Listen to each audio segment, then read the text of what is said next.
Bueno, muchachos, vamos un momentico al Salmos, capítulo 34, el salmo lema de la conferencia, ¿verdad? Mirad a Él y resplandeced, ¿verdad? Salmo 34, versículo 5, vamos a leerlo todos juntos a la cuenta de 3. A la cuenta de 3, Salmo 34, 5, a la cuenta de 3, lo leemos todos juntos. 1, 2, 3. Los que miraron a Él fueron alumbrados y sus rostros no fueron avergonzados. Vamos a hacer una oración para esta última clase de la mañana. Que Dios te hable, que Dios nos hable a todos y sobre todo, muchachos, que usted pueda poner en práctica esto, ¿ok? Aprender a mirar a Jesús. Señor, una vez más, te agradecemos, Dios, darnos la oportunidad, como muchos que vemos aquí que somos cristianos, por estar en esta conferencia, Señor. Gracias por la disposición de los jóvenes, por esta inversión, por este anhelo de la iglesia Peña de Orete, seguir haciendo esta conferencia, Dios. Sabemos que esto va a dar sus frutos, Dios, porque tenemos fe. Bendice esta clase, Dios, que tu Espíritu Santo una vez más me guíe. Pon en mí tus palabras, a pesar de lo que yo ya haya leído, ya haya estudiado. Si tú quieres hablar otra cosa a tu pueblo, a la iglesia, háblalo, Dios, con toda libertad.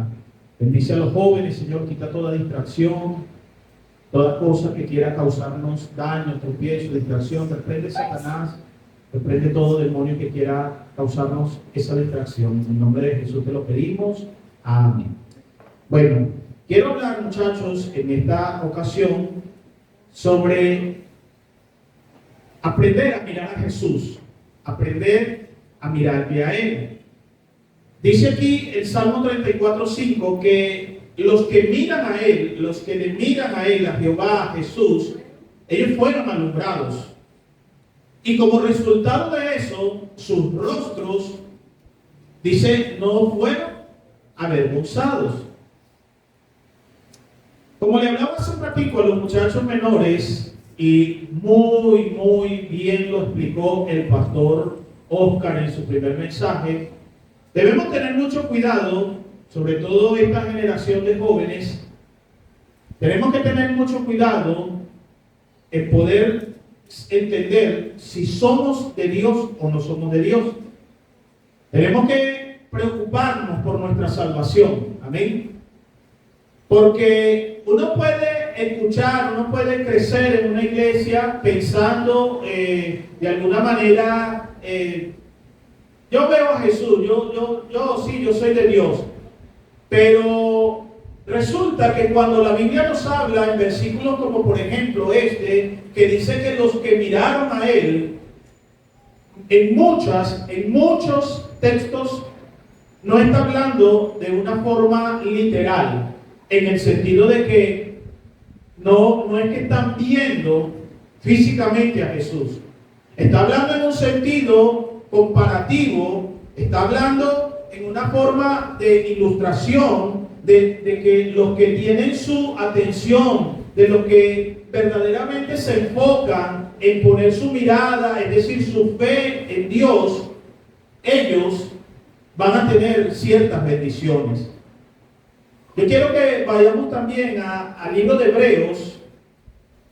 Libro de Hebreos, capítulo 12. Este es un pasaje muy conocido por muchos.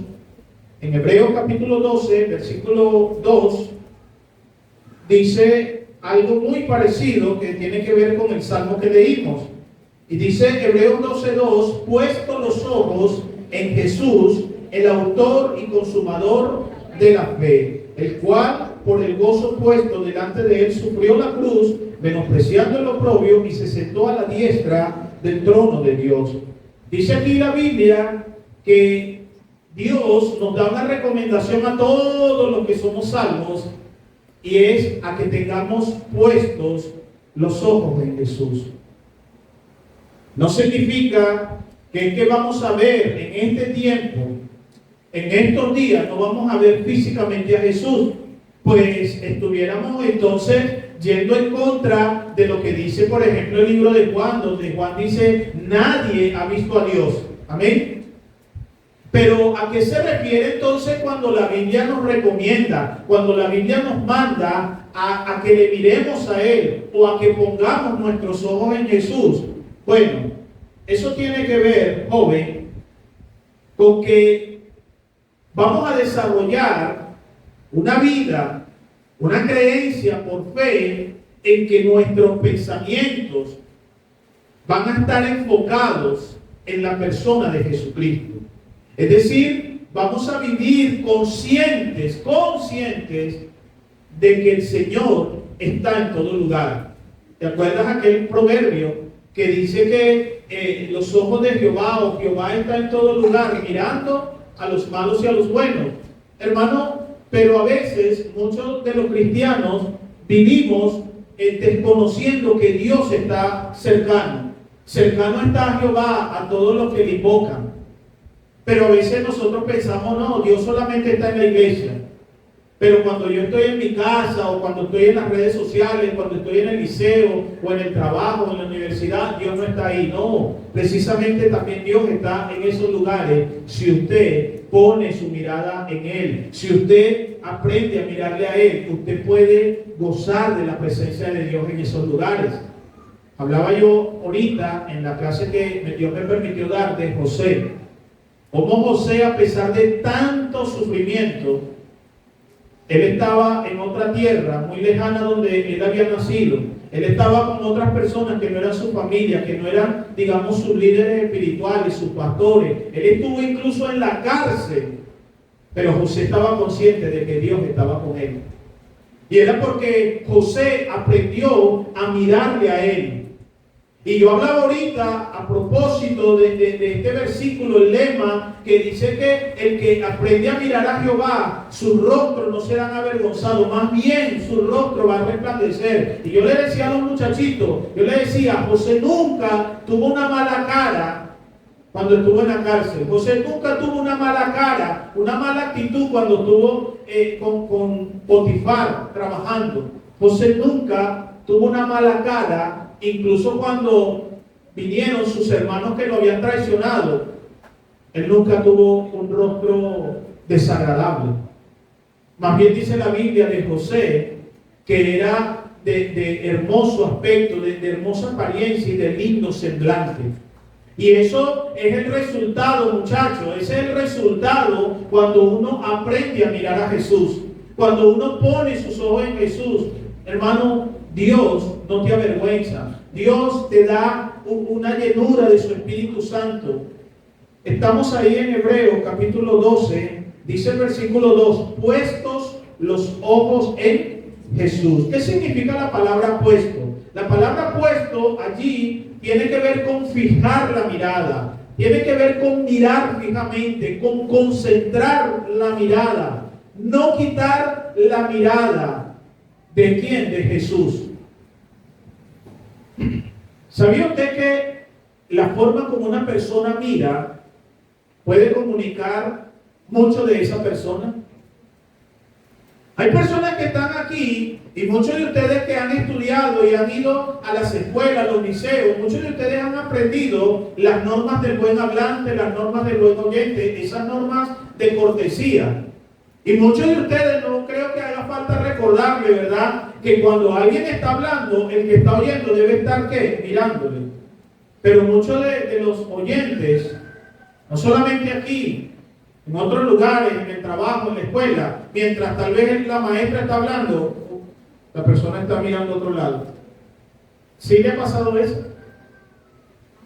Ahora, el que sí está hablando y puede mirarle fijamente a la persona que está distraído, esa forma de distracción, escúcheme, está comunicando algo de usted, que puede ser interpretado de muchas maneras. Puede que la persona entienda, a esta persona no le importa lo que yo estoy hablando.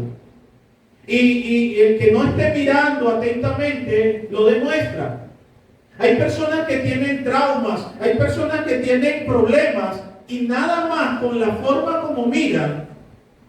Hay expertos en estudiar las formas, observar los lenguajes gestuales, y hay personas que nada más pueden reconocer, identificar qué problema o qué le está pasando a una persona, nada más como mira. ¿Sí me entiende? Personas que han sido abusados, personas que han sido maltratados, a veces se le puede notar una mirada de preocupación, de temor. Ahora, pero la Biblia nos dice a nosotros, aprende a mirar a Jesús, aprende a mirarle a Él. Los que miraron a Él, la Biblia dice aquí en hebreo, puesto los ojos en Jesús. Y cuando Dios dice que el cristiano tiene que tener puestos, eso significa que la mirada de Él tiene que estar fijamente en Jesús. Él tiene que aprender a fijar la mirada, a mirar fijamente, a concentrarse, a no dejar que nada le quite la mirada de Jesús. Escúchame, en este tiempo nosotros no lo vamos a poder ver físicamente, pero por medio de la fe, y esto es una de las bendiciones, este es uno de los beneficios que viene a nuestra vida cuando aprendemos a mirarle a Él, a tener nuestra mirada puesta en Él, es que va a venir más fe a nuestra vida. ¿Te acuerdas de Pedro, uno de los seguidores de Jesús? Dice la Biblia que Pedro estaba caminando sobre el mar. Mateo capítulo 14, si pueden proyectarnos allí, el versículo 29, habla exactamente del momento en el que Pedro quitó sus ojos de Jesús.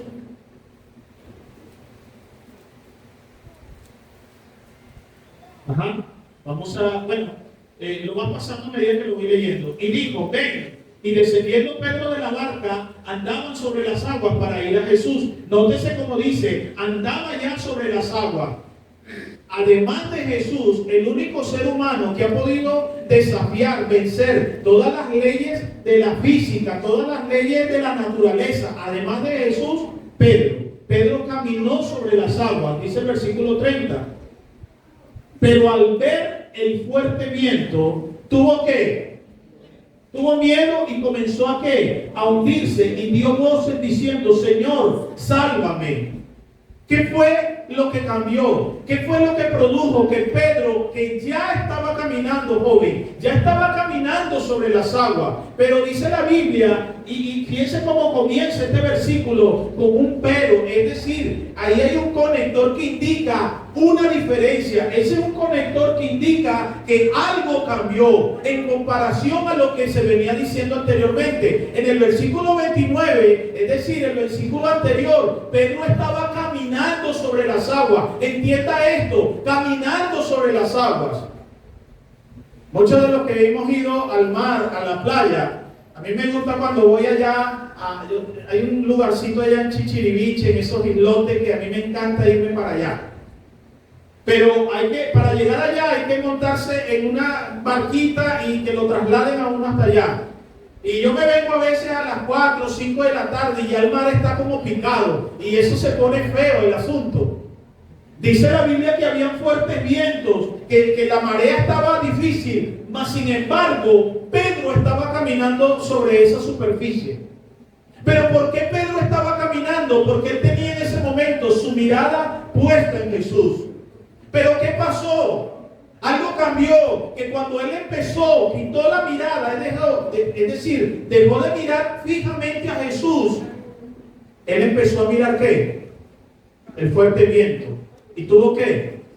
¿Y comenzó a qué? ¿Sí está aquí? ¿O está muy impresionado de la lectura?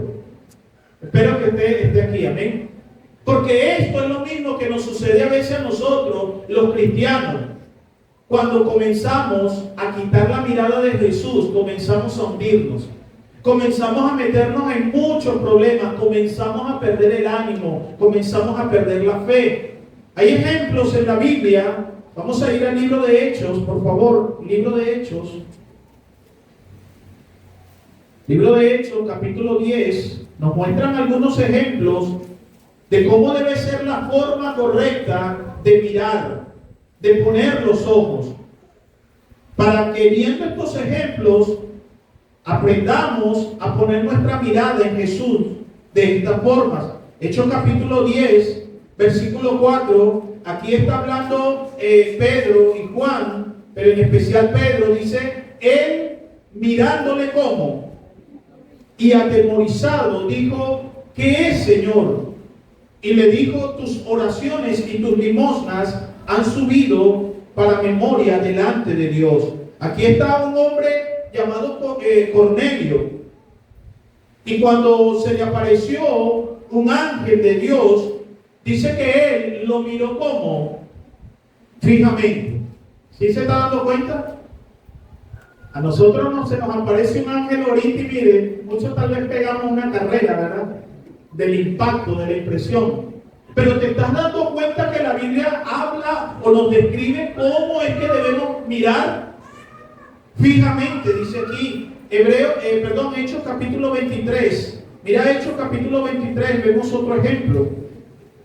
Hechos capítulo 23, versículo 1. Entonces Pablo mirando como fijamente al concilio, dijo, varones hermanos, yo con toda buena conciencia he vivido delante de Dios hasta el día de hoy. Pedro, hermano, joven,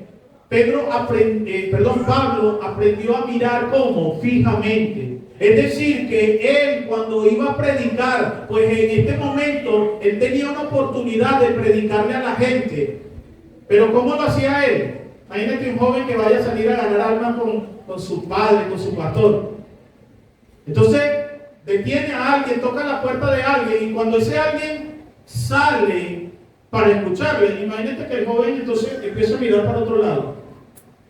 Que empiece a testificarle, pero en vez de mirarle fijamente, en vez de mirarle con seguridad, él empieza, bueno, Señor, disculpe, vengo por aquí a decirle algo.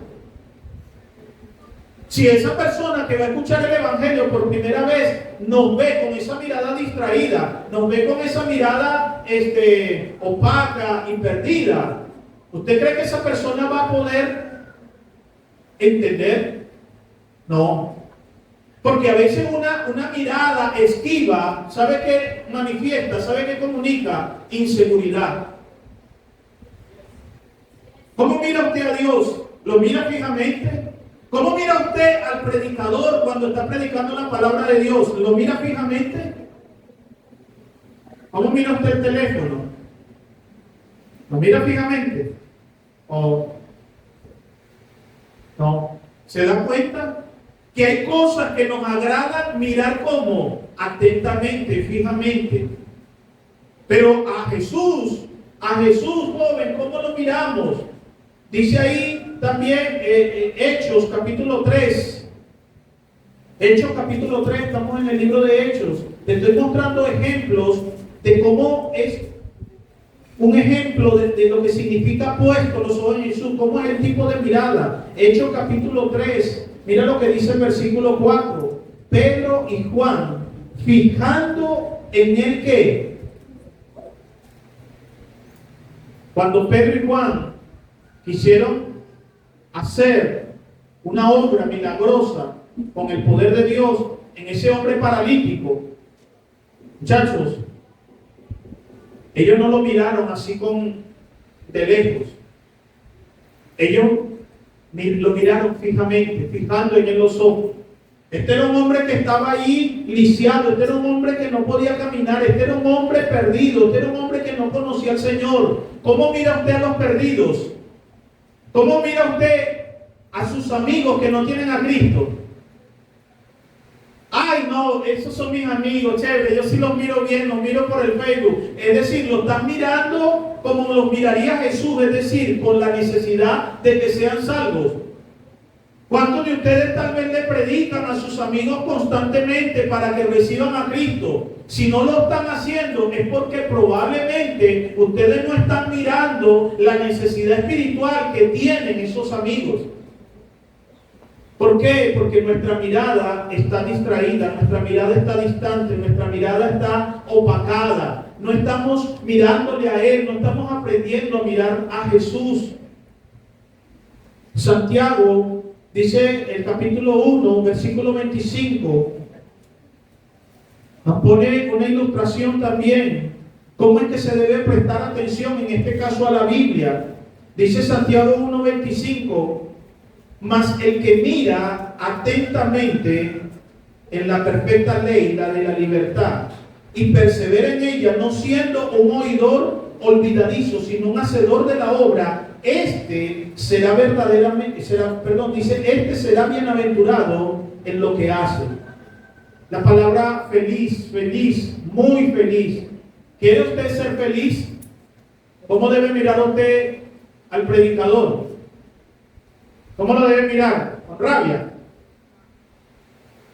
Atentamente, el que mira atentamente, dice aquí, la ley, la perfecta ley, la de la libertad.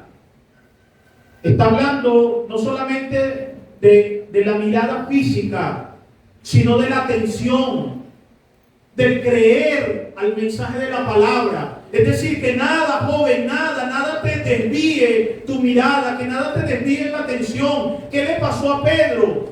Pedro estaba bien, Pedro caminaba bien, Pedro estaba caminando con Jesús, pero cambió su mirada, empezó a mirar otras cosas, empezó a mirar al que no quiere escuchar la Biblia, empezó a mirar al que ya no quiere venir a la iglesia, empezó a mirar al que se está vistiendo diferente y empezó a hundirse. Joven, si usted quiere permanecer en el camino del Señor, si usted quiere ser un cristiano bienaventurado, usted tiene que aprender a mirar bien a Jesús.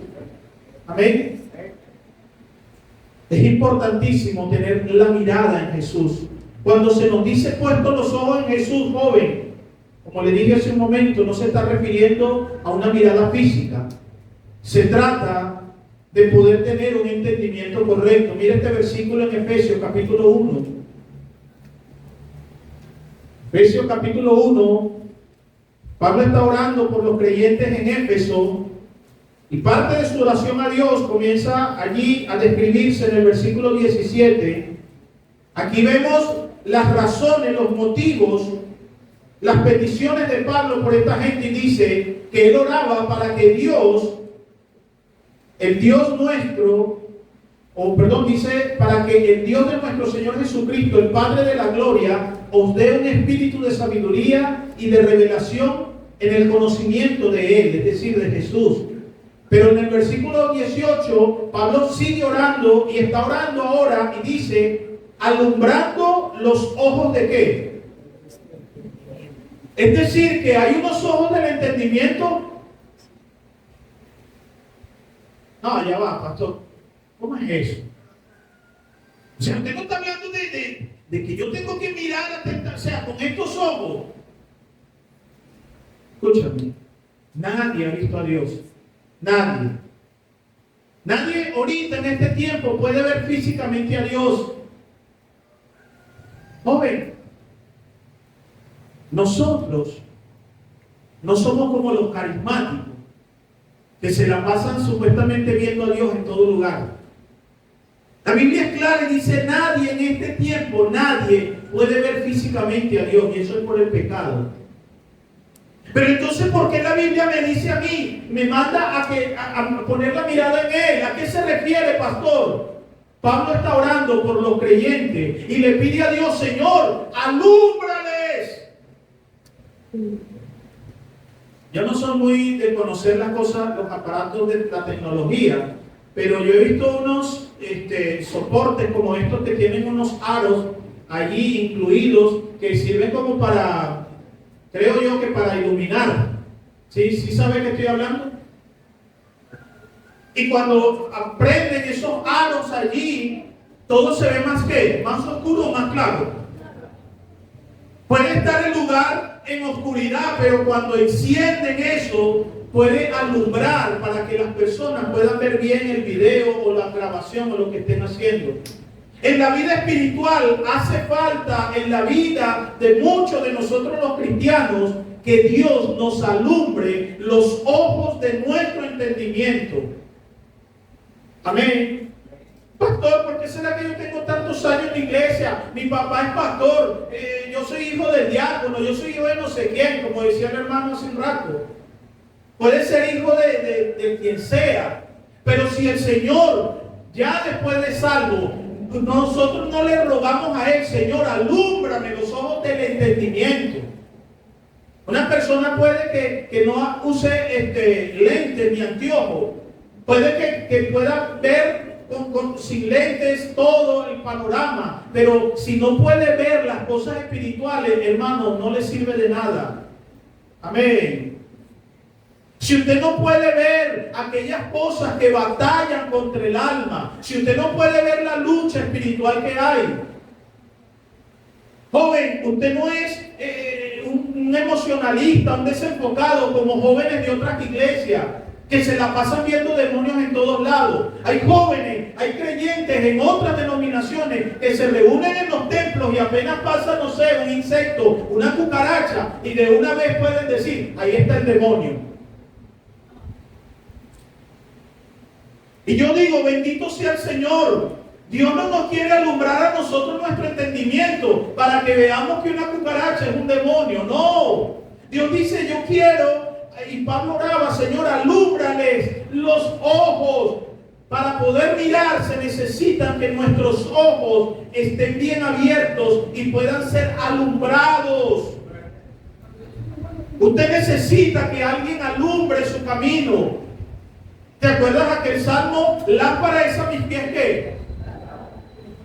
Y lumbrera a mis caminos.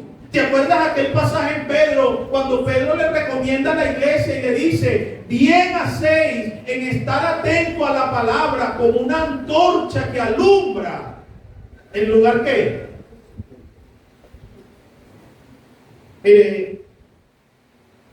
Lámpara de Jehová es el espíritu del hombre, o viceversa, no sé. Pero la Biblia dice que nuestra vida es como una lámpara. Pero ¿sabía usted que las lámparas se pueden apagar? ¿Te acuerdas de aquella parábola de las vírgenes insensatas y las vírgenes sabias?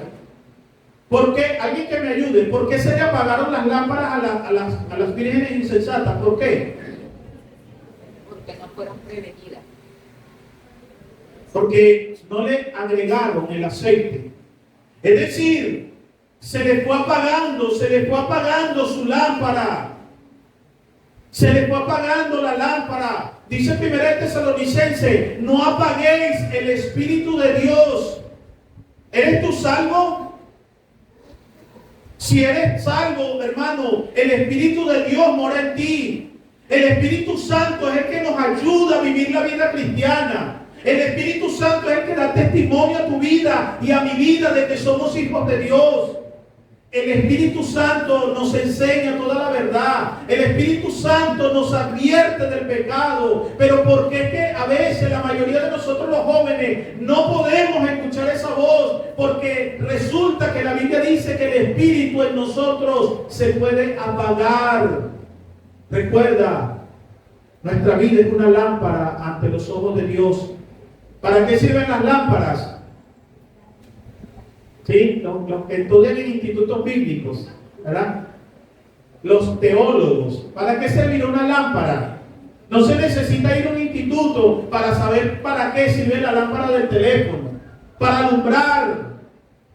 Pero si nosotros que somos la lámpara y el Espíritu Santo es ese aceite, si nosotros, muchachos, no aprendemos a orarle a Dios, Señor, alumbra mi entendimiento, muchachos, probablemente esa lámpara va a permanecer mucho tiempo, aunque esté a veces en la iglesia, va a estar apagada. Wow, voy a agarrar la misma del pastor en la predicación, ¿verdad? Porque hay muchas iglesias que cuando oyen a un predicador decir, mira, no hables de que, no importa que si la muchacha lleva faldas largas, mira, a mí una vez me callaron, pastor, porque prediqué eso. Y yo, bueno, hombre, es que tú no eres fundamental, tú no eres bautista.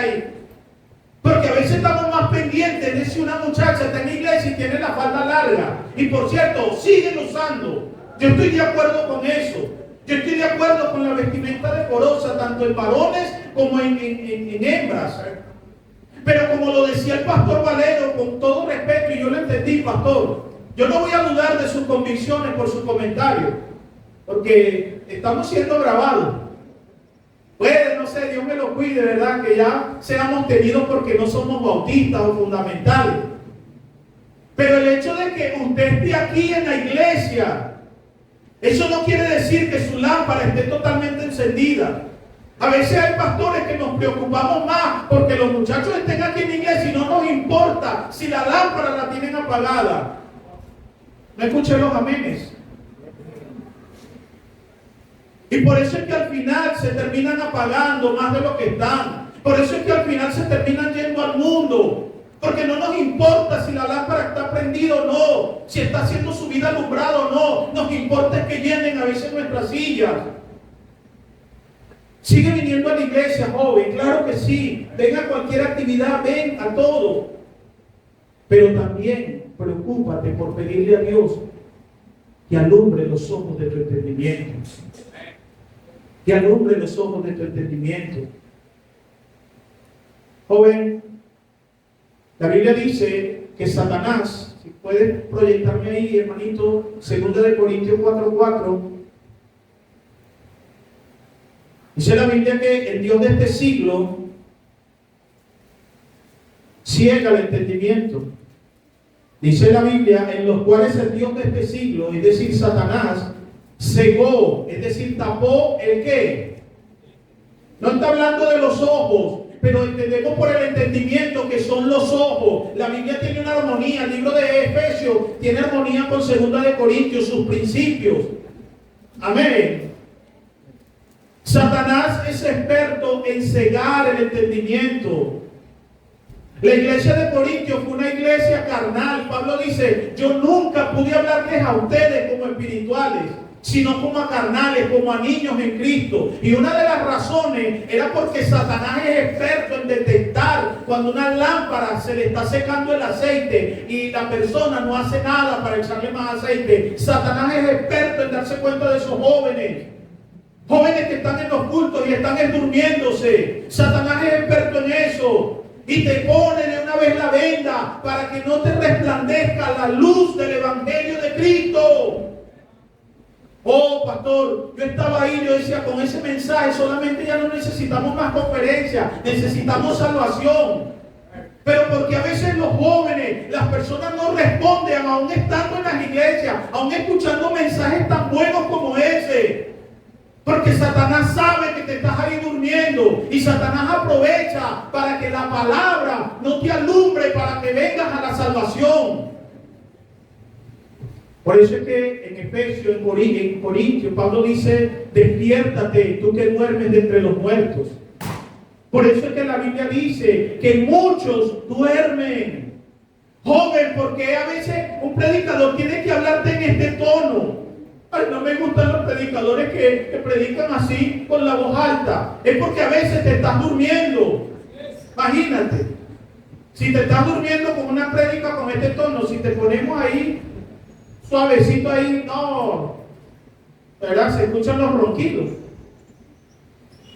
Satanás ciega el entendimiento. Por eso es que debemos orar. Si queremos aprender a mirarle a Él, tenemos que mantenernos orando para que el Señor alumbre los ojos de nuestro entendimiento. Joven, la Biblia nos dice que nosotros podemos aprender a mirar con fe. Vamos un momentico allí al libro de Corintios, 2 Corintios. 2 Corintios, capítulo 4, desde el versículo 7, el título que aparece ahí en nuestras Biblias, desde el versículo 7, el título que tiene ahí dice, viviendo ¿por qué? Por fe.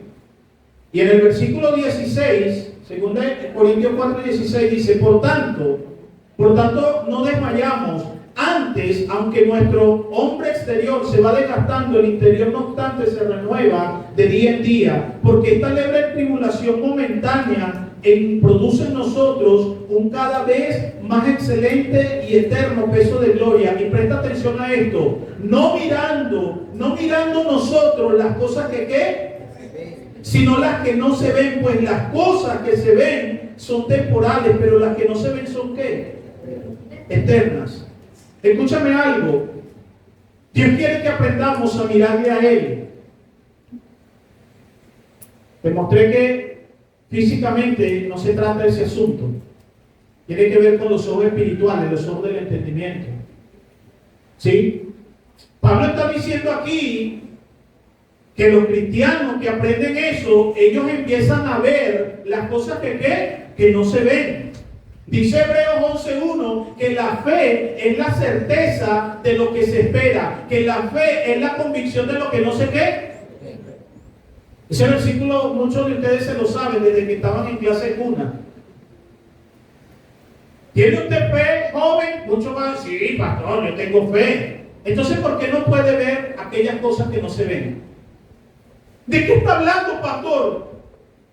Yo me la paso viendo en Netflix. Eso sí lo sabemos, eso sí lo vemos rápido. Pero Dios dice, yo quiero que tú aprendas a ver las cosas que no se ven, porque lo que tú ves, lo que yo veo con estos ojos físicos, eso es temporal, es decir, eso se acaba, eso se pasa, pero lo que no se ve, joven, es que es eterno. ¿Sabes por qué a muchos?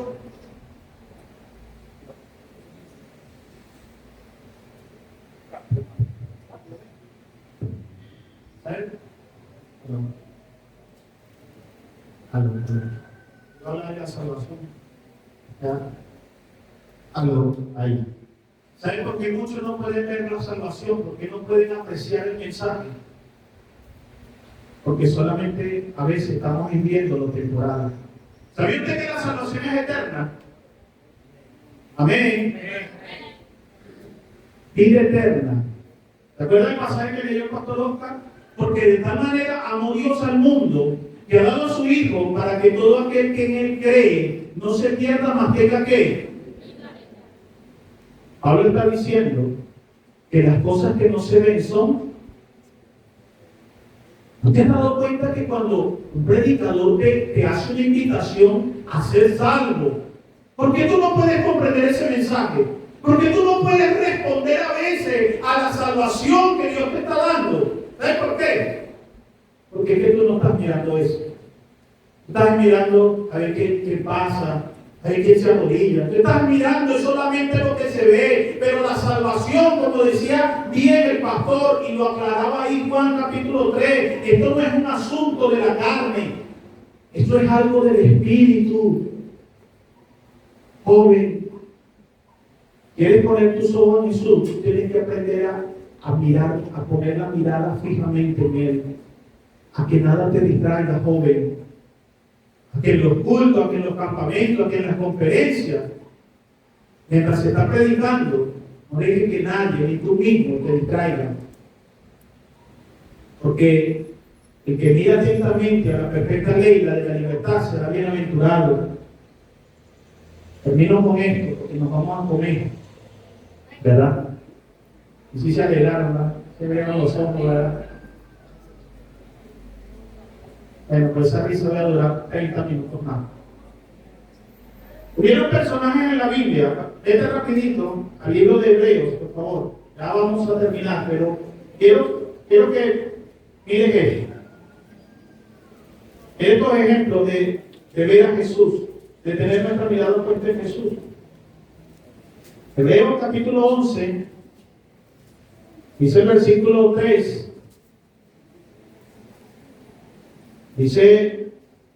Versículo 7.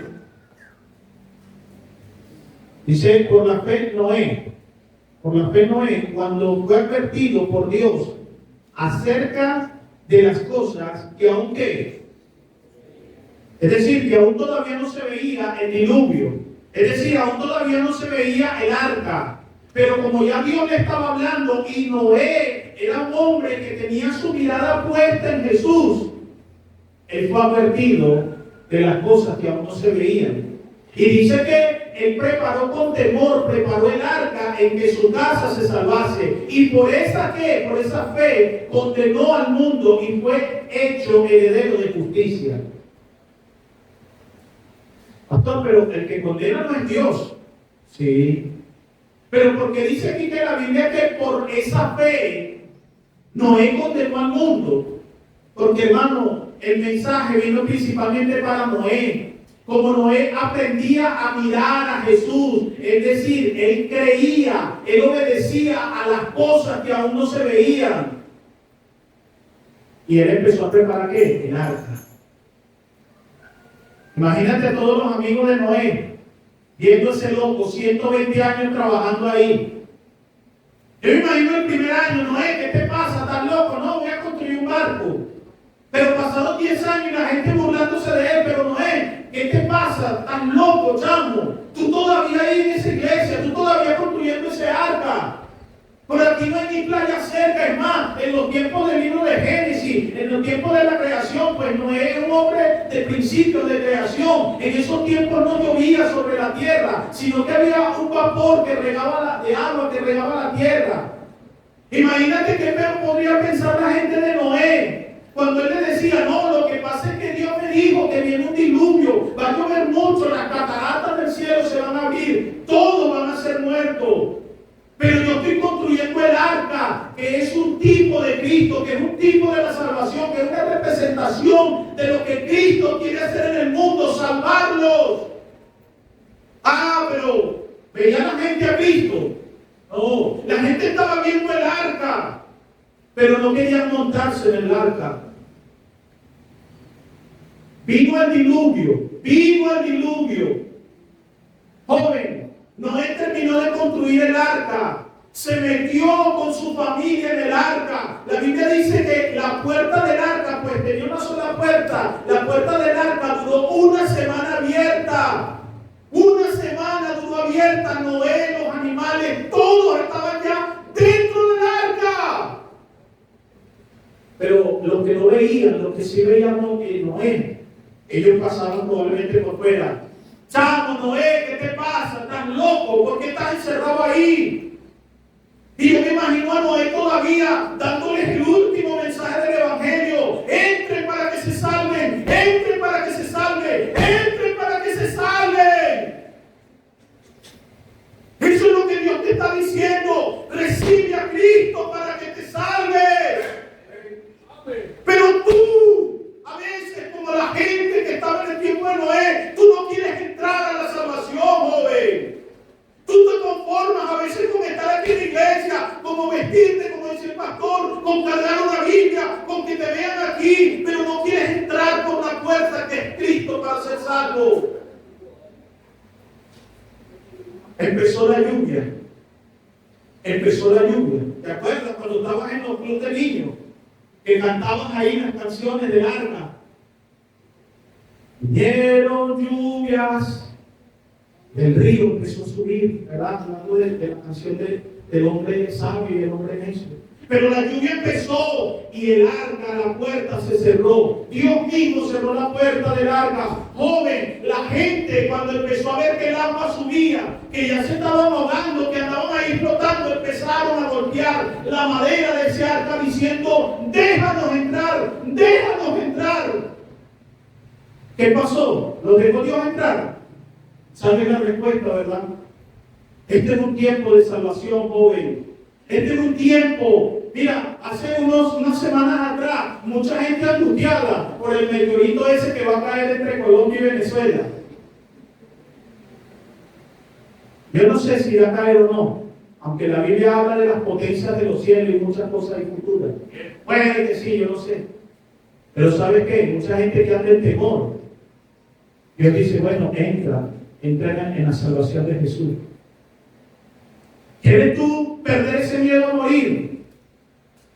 No, pastor, yo no quiero que el meteorito caiga en Venezuela. También preocúpate para que no caigas en el infierno, en el lago que arde con fuego y azufre.